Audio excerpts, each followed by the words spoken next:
Evangelho, quarta-feira da segunda semana do tempo da Quaresma. O Senhor esteja convosco, Ele está no meio de nós. Proclamação do Evangelho de Jesus Cristo segundo São Mateus. Glória a vós, Senhor. Naquele tempo, enquanto Jesus subia para Jerusalém, ele tomou os 12 discípulos à parte e, durante a caminhada, disse-lhes: Eis que estamos subindo para Jerusalém, e o Filho do Homem será entregue aos sumos sacerdotes e aos mestres da lei. Eles o condenarão à morte e o entregarão aos pagãos para zombarem dele, para flagelá-lo e crucificá-lo. Mas no terceiro dia ressuscitará. A mãe dos filhos de Zebedeu aproximou-se de Jesus com seus filhos e ajoelhou-se com a intenção de fazer um pedido. Jesus perguntou: O que tu queres? Ela respondeu: Manda que estes meus 2 filhos se sentem no teu reino, um à tua direita e outro à tua esquerda. Jesus então respondeu-lhes: Não sabeis o que estáis pedindo. Por acaso podeis beber o cálice que eu vou beber? Eles responderam: Podemos. Então Jesus lhes disse: De fato, vós bebereis do meu cálice. Mas não depende de mim conceder o lugar à minha direita ou à minha esquerda. Meu Pai é quem dará esses lugares àqueles para os quais Ele os preparou. Quando os outros 10 discípulos ouviram isso, ficaram irritados com os 2 irmãos.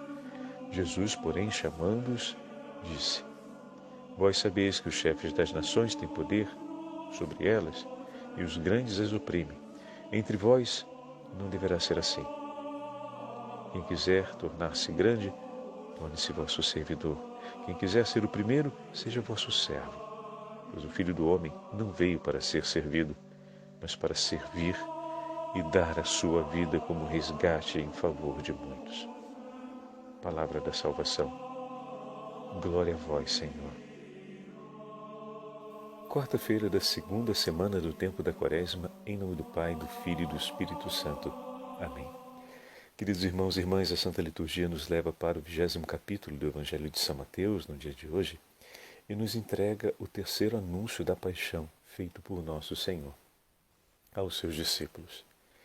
E naquele momento em que eles estão na subida para a cidade de Jerusalém, onde o Senhor realizará a entrega através da paixão, morte e ressurreição do Senhor, a mãe dos filhos de Zebedeu, ou seja, a mãe de Tiago e João, se apresenta junto a Jesus para interceder em favor de seus filhos.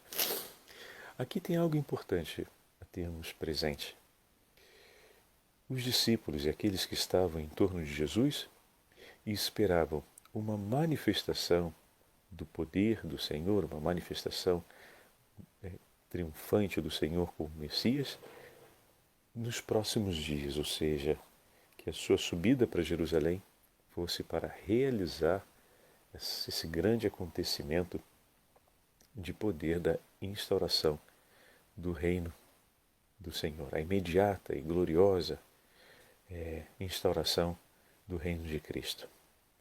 Porém, essa expectativa que todos, ou ao que tudo indica, um grande número de seus discípulos trazia consigo, iria se realizar somente na vinda gloriosa de Cristo.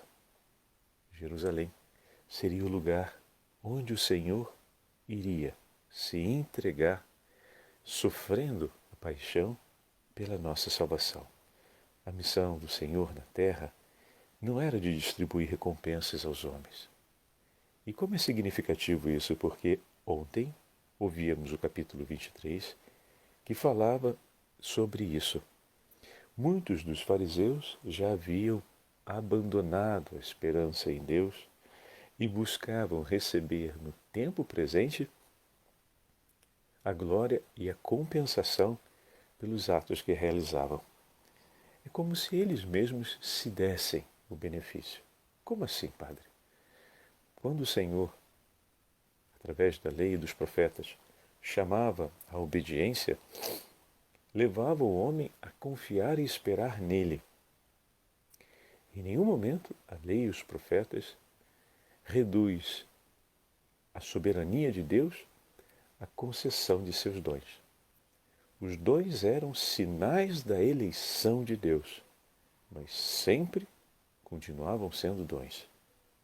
Jamais foram ensinados ao povo jamais foram apresentados ao povo para serem um substituto da presença do próprio Deus. O que isso significa?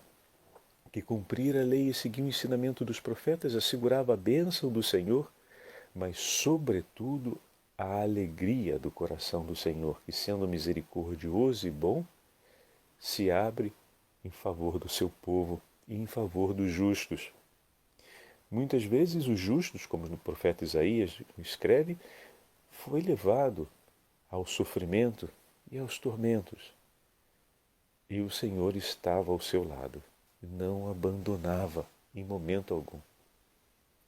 Então, o ensinamento da lei e dos profetas conduzia o homem a oferecer um coração penitente. A lei e os profetas ensinaram com clareza que Deus se alegrava de um coração que se oferecia por amor do próximo, de um coração que cumpria a misericórdia segundo a vontade do Senhor onipotente, do Deus vivo, daquele que fazia da sua vida um sacrifício de amor, daquele que oferecia do que de Deus recebia em ato de compaixão pelo pobre e pelo mais necessitado, aquele que se aproximava dos seus irmãos e os amava com um coração sincero, oferecendo sem esperar que fosse oferecido, fazendo-se um servidor, para desse modo alegrar o próprio Deus. Então todos esses ensinamentos vêm da lei e dos profetas.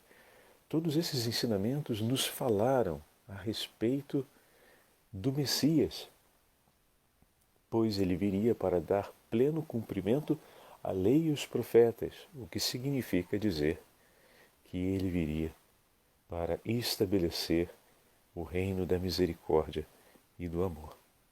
Só que é bem verdade que ao longo do tempo, a compreensão de tudo isso foi se perturbando por conta de inúmeras interpretações que davam ao Messias um caráter de um soberano real, como um rei que vem estabelecer o seu poder entre os homens. E, de fato, Cristo é Rei e Senhor do universo.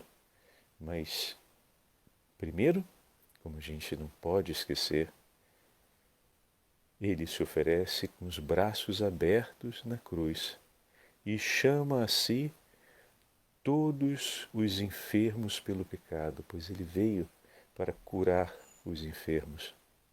Ele veio para salvar os pecadores. Só depois é que ele se apresentará sentado sobre o trono, glorioso como um justo juiz.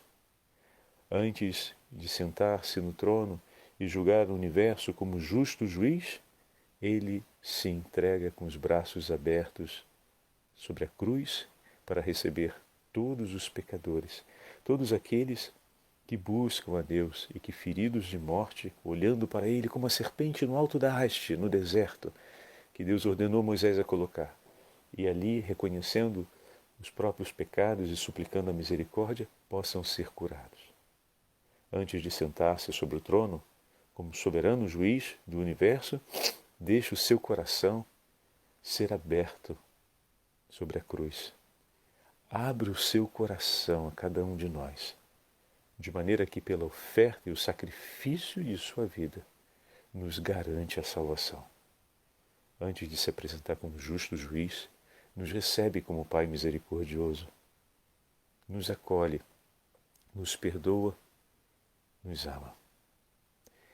Essa compreensão, a mãe dos filhos de Zebedeu e os dois discípulos, nós estamos falando de João Evangelista e de Tiago, seu irmão, o primeiro discípulo a ser morto, ainda nas mãos do rei Herodes, Tiago realmente bebeu do cálice do Senhor. A mãe pediu que um sentasse à sua direita e outro à sua esquerda. Ela não não sabia o que pedia, pois a direita e a esquerda do Filho de Deus são os lugares que o Pai preparou e destinou àqueles que ali estarão. Porém, o Senhor revelou para eles algo fantástico. Como assim, Padre? O Senhor volta para eles a pergunta, usando uma metáfora bíblica, e diz: podeis beber do meu cálice. E significa dizer: podeis me acompanhar até o fim? Até a entrega que eu estou por fazer? E eles responderam: podemos. E o Senhor assegurou isso em favor deles. Isso nos faz recordar aquilo que falamos na semana passada, no nosso na primeira semana do itinerário quaresimal, da Quaresma. O Senhor nos faz o chamado e Ele espera pela nossa adesão. Como será esse percurso? É tudo por ser descoberto ainda. Naquele momento, era importante que eles dessem o sim. Lembram da resposta imediata que marca a vida do discípulo? O Senhor pergunta: podeis beber? E eles respondem: podemos. Sim, podemos. E bom, o Senhor dirá: sim, bebereis do meu cálice. O Senhor assegura que aquilo acontecerá. O que significa dizer que beber do cálice do Senhor seria uma obra do poder de Deus sobre a vida deles. O Senhor recolhe a nossa adesão e, mantendo o coração atento na escuta e obediência, o Espírito Santo nos conduz a produzir frutos. E veja como esses dois irmãos beberam do cálice. Tiago foi o primeiro mártir. Em vez disso, João viveu até o fim de sua vida. Tem uma tradição um pouco menos difundida, que nos últimos dias de sua vida, João provou o martírio. Mas há outra tradição, que é a que tem maior consistência. João foi levado ao martírio mais de uma vez, e em todas essas ocasiões, Deus o preservou da morte, e ele viveu até o último dia de sua vida sem derramar o sangue como mártir. Mas o cálice não se referia ao sacrifício cruento do Senhor na cruz? Isso não se daria de maneira completa? Beber do cálice, então, como participar desse sacrifício da entrega da própria vida? E o que João viveu aos pés da cruz, e o que João viveu depois, ao longo da sua história de vida, tão longa como se estima, provavelmente chegou aos 90 anos, quantas vezes ele não derramou as lágrimas por terra em ato de amor a Cristo. Não foi mártir pelo derramamento do sangue, mas esteve de pé ao lado da cruz do Senhor e ao lado de sua mãe e recolheu as gotas do sangue do Senhor que foram derramadas por nós. Participou sofrendo em Cristo e com Cristo, como muitos de nós participamos ao longo da nossa vida. Vários de nossos irmãos derramam sangue, como derramou Tiago, mas a grande maioria de nós é chamado a viver como João viveu a sua entrega de amor. E aqui a gente pode então olhar o que temos meditado nesses últimos dias. De fato, o Senhor tem uma história para cada um de nós. Deixa Deus conduzir a história da nossa vida e sigamos Ele. Vimos como um irmão cumpriu aquilo que o Senhor. Ambos responderam: sim, Senhor, podemos. E naquele momento da vida, o Senhor esperava deles essa resposta. Ainda que a mãe e eles próprios tivessem uma outra expectativa e olhassem de um outro modo, o Senhor os conduziu pouco a pouco à compreensão justa e os conduziu pouco a pouco ao entendimento do messianismo que ele iria cumprir e os conduziu pouco a pouco a viver como ele viveu. Mas naquele momento em que eles ainda não compreendiam, naquele momento em que eles ainda pensavam de uma outra forma, era importante que eles respondessem. Então, como será o desdobramento da minha vida? Bom, você ainda não sabe. Mas hoje é importante, nessa segunda semana da Quaresma, quando o Senhor nos coloca o propósito diante, podeis beber do meu cálice. É importante que nós respondamos, sim, Senhor. Posso. Posso e desejo. Ensina-me. Conduz, Senhor, a minha vida, de maneira que eu viva segundo a tua vontade. Quero, Senhor, estar contigo até o fim. Quero, Senhor, viver por ti. E ontem nós ouvíamos isso na conclusão do Evangelho, quando o Senhor diz: aquele que for o maior entre vós será o vosso servo. Aquele que se exalta será humilhado. Aquele que se humilha será exaltado. Escolha o que o Senhor escolheu. Entregue-se como o Senhor se entregou. Aquele que escolhe viver sua vida para servir, a recebe. Aquele que escolhe viver sua vida humildemente será pelo Senhor exaltado. E o que significa entregar a vida por serviço e viver a vida de uma maneira humilde? Significa viver a vida nas mãos de um outro, pois o servo obedece o seu Senhor, e o servo faz atenção e prioridade não sobre si mesmo, mas sobre aquilo que é importante e é amado pelo seu Senhor. Senhor, quero viver assim. Quero ser servo em suas mãos. Quero poder entregar minha vida e colocar como prioridade na minha vida o que for o amado por ti e viver para servir-te por toda a minha história. Santa Faustina hoje nos apresenta, ou melhor, hoje podemos recuperar um texto de Santa Faustina que é como uma oração, é um dos diálogos dela com o nosso Senhor, que nós podemos usar para a conclusão da nossa meditação de hoje. Escreve assim Santa Faustina, e nesse texto nós vemos um coração que se entrega totalmente em um sim nas mãos do Senhor. E veja como o Senhor conduziu desde o momento, se queremos pegar um exemplo bem vivo diante de nós, desde o momento em que ele toca o coração de Santa Faustina, até a conclusão de sua vida, que a faz a grande mensageira da misericórdia do Senhor nos nossos tempos. Que grande passagem aconteceu na vida de Santa Faustina nesse acontecimento de Deus, desde a resposta àquilo que o Senhor lhe pede de maneira extraordinária até a condução da sua inteira história vocacional. Ó amor eterno, desejo que todas as almas que criastes vos reconheçam. Gostaria de me tornar sacerdote, pois então falaria sem cessar da vossa misericórdia às almas pecadoras e afundadas em desespero. Quereria ser um missionário para levar a luz da fé aos países selvagens e vos dar a conhecer as almas, imolando-me inteiramente por elas, até como Marte ser morta, como vós morrestes por mim e por todas elas.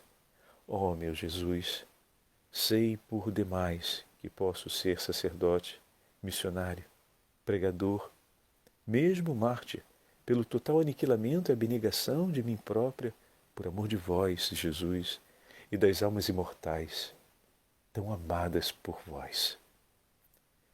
Meu Jesus, minha única esperança, agradeço-vos este grande livro que abristes diante dos olhos da minha alma, este volume que é a vossa paixão, que aceitastes por meu amor e para a salvação dos homens. Nele aprendi a amar a Deus e amar tanto as almas como tu as ama. Olha que lindo, meus irmãos. Nele estão encerrados tesouros inexauríveis. Ó Jesus, com poucas almas vos compreendem no vosso martírio de amor e na totalidade de vossa entrega. Ó, com imenso fogo do mais puro amor que arde em vosso sacratíssimo coração por cada homem. Bendita a alma que tenha compreendido o amor do coração de Jesus e se deixe inflamar inteiramente para viver esse amor. O meu maior desejo, meu Senhor, é que as almas reconheçam que vós sois a eterna beatitude, que creiam na vossa bondade e glorifiquem a infinita misericórdia com a qual são amadas. Glória ao Pai, ao Filho e ao Espírito Santo, como era no princípio, agora e sempre. Amém.